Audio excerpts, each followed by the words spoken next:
సరస్వతి అంటే మూడు. ఒకటేమో వీణ, రెండవదేమో వాక్కు, మూడవది పుస్తకాలు. సరస్వతి అంటే మూడు: వీణ, సితార్, వయలిన్, మృదంగం, తబలా, ఫ్లూట్, గాత్రం, మ్యూజిక్. That is Saraswati. వాక్కు సరిగ్గా ఉండాలి, మాట్లాడగలిగితేనే మాట్లాడాలి, అవసరం ఉంటేనే మాట్లాడాలి, లేకపోతే నోరు మూసుకోవాలి.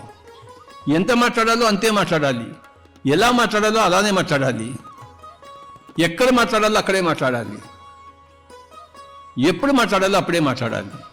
Otherwise the mouth should be shut. నోరు ఇప్పితే సరిగ్గా మాట్లాడాలి.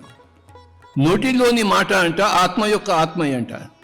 పనికిరాని మాటలంట వద్దు వద్దు వద్దంట. మాట శుద్ధి ఉండాలిరో, ఆత్మసిద్ధి కలగాలిరో. మాట శుద్ధి లేకుండా ఆత్మసిద్ధి ఎలా వస్తుంది?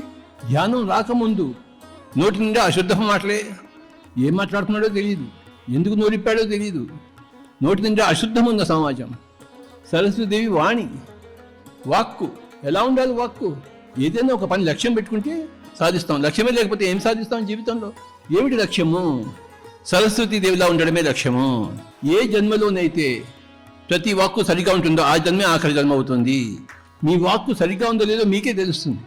ప్రతి వాక్కు కళాత్మకంగా, శాస్త్రీయంగా, ఉభయ కుశలోపరిగా, సర్వకుశలోపరిగా ఉండాలి.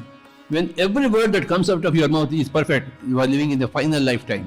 As long as you are not perfect in your mouth, you keep coming back again and again. పునరపి జననం, పునరపి మరణం. ఎంతో సాధన చేస్తే కానీ వాక్కు సువాక్కు కాదు, వాణి సువాణి కాదు, మనం సరస్వతి కాము.